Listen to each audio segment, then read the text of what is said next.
Hello, my name is Connor Hans, and welcome to my presentation, Life for a Life, Ethics Behind Capital Punishment.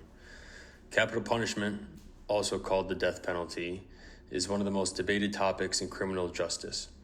Over the next few minutes, I will explain what capital punishment is, present the strongest arguments both for and against it, and then share my own opinion supported by ethical theories from our course textbook and scholarly research.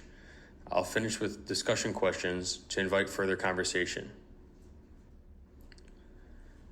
Capital punishment is the state-sanctioned execution of someone convicted of a serious crime such as aggravated murder or terrorism. It is currently legal in 27 U.S. states and still carried out in countries including China, Iran, and Saudi Arabia. Meanwhile, over 70% of countries worldwide have abolished it, either in law or in practice, including every European Union nation. This practice sparks intense ethical debate because society must balance justice and public safety against human rights concerns and the risk of cruelty.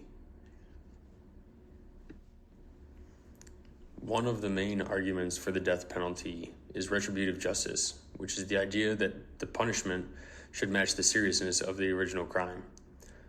Supporters believe it is society's strongest moral condemnation for horrific acts such as serial killings or child murders. Families of victims often feel that an execution provides closure and a sense of true justice that a life without parole sentence doesn't always bring. They also argue that having this ultimate punishment available for extreme cases maintains public confidence that the justice system can hold the worst offenders truly accountable. Another point raised by supporters is deterrence. Early studies suggested that the threat of execution discourages violent crimes by raising the cost of offending. In 1983, Sam McFarland found that after 4 executions in the United States, homicide rates dropped briefly in the following weeks, evidence of at least a short-term effect. Advocates also stress that execution permanently incapacitates the most dangerous criminals, preventing escapees or further harm.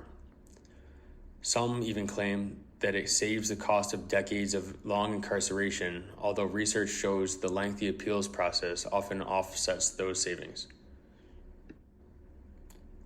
Opponents of capital punishment highlight the irreversible risk of wrongful convictions. Since 1973, over 190 people in the United States sentenced to death have later been exonerated by DNA or new evidence. Once an execution is carried out, that mistake can never be undone, which makes the penalty ethically risky. Critics also argue that capital punishment violates the fundamental right to life and is often labeled cruel and unusual punishment. Gilani's 2022 study points out that lethal injection protocols themselves can cause significant physical pain and emotional suffering that courts frequently overlook. Another challenge is that the research shows little evidence that the death penalty prevents more murders than life without parole. The National Research Council concluded that there is no reliable proof of a lasting deterrent effect. Even McFarland's study found that any reduction in homicides was short-lived and inconsistent. Opponents of capital punishment also point to racial and geographic disparities in sentencing. For example, historically higher death penalty rates for Black defendants and in certain states over others.